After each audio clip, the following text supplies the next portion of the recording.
It has all the workings of a modern day Hamlet: murder, madness, supernatural suspicions, all these dotting its colorful history. This is the story of Two Gun, Arizona. Two Guns, originally known as Cannon Lodge, started out as a modest trading post at the beginning of the 19th century, run by a couple of homesteaders by the name of Mr. and Mrs. Daniel Oldfield. When Earl and Louise Cundiff blew into town, they bought 320 acres of the land, making Cannon Lodge a busy stop for travelers. By the late 20s, what was once the National Trail Highway was blossoming into the famed Route 66, and once isolated trading posts was now evolving into a bustling stop for incoming drivers needing gas, food, and oil. Where there's money to be made, opportunists arrive. In the case of Two Guns, a man named Harry Miller arrived. Miller was an eccentric man who claimed to be full-blooded Apache and was known for his garish and unpleasant demeanor. Wanting a piece of the action, Harry Miller allegedly struck a deal with the Cundiffs to lease a business site for 10 years. Under Miller's watch, the trading post was renamed Two Guns, allegedly after a Hollywood cowboy by that name. He grew out his hair, braided it, taking on the persona by the name of Chief Crazy Thunder. He started a zoo with chicken wire cages that held mountain lions and other native native Arizona animals, and he started tours down into the canyon cave that's now called the Apache Death Cave, where 42 Apache men have alleged to have met their death in battle. The story of the cave was interesting in its own right, but Miller believed that the tale needed something more. He cleaned up the remaining bones he found in the cave, built fake ruins, and resurfaced the tomb into a cave dwelling. In order to make the cave a bit more tourist friendly, he also strung up some electric lights and threw in a soda stand and renamed the Death Cave the Mystery Cave. He was alleged to have sold the Apache skulls and remains he collected from the cave. It was around this time that people say the curse of Two Guns began. Not surprising, is it? With Miller's tourist-attracting efforts, Two Guns grew even faster, but it was only a year before the town became overwhelmed with misfortune.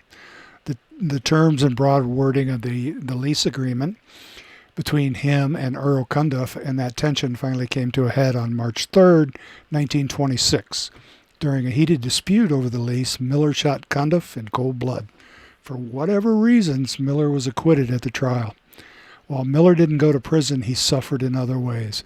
Shortly after his trial, Miller was mauled by one of his own mountain lions on 2 separate occasions. He was also bitten by one of his poisonous Gila lizards. In 1929, a huge fire gut the trading post at Two Guns.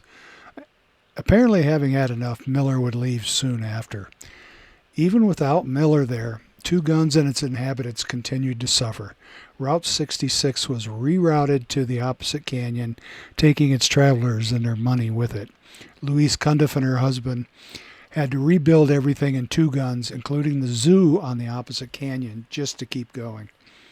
Two Guns was finally sold in the 1950s and doomed to be leased and abandoned numerous times until 1960, when a man named Dreyer revitalized the area with a restaurant, gift shop, gas station, and even another shot at the zoo. He created tourist trails to the cave and began exploring the possibilities of touring the cavern where all the Apache warriors Miller claimed to be descended from lost their lives. It seemed that Dreyer was immune to the Two Guns curse, or perhaps it was finally broken. With Interstate 40 on its way to completion, Two Guns would have its own dedicated exit ramp, which meant tourists would once again be passing through the town.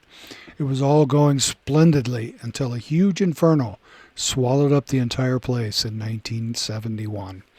That was the last time Two Guns would ever be inhabited. So there you have it. How much is truth? How much is fiction? Heaven only knows. Stories take on a life of their own over the years, especially over 100 years. So go visit and decide your truth of Two Guns, Arizona. It's a very fun place to visit.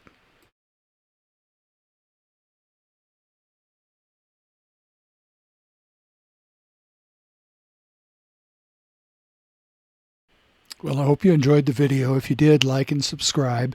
And also there's a second video that shows the kind of the later part of Two Guns, where the 70s, and there was a Texaco station, or a Shell station I believe it was, and a KOA campground, and there's some cool videos of that, which shows mainly the graffiti, which is actually pretty good in some spots. So make sure you watch that video as well.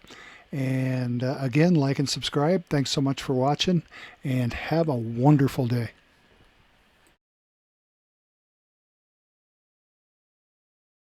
Two Guns has had some pretty tragic things happen in its past.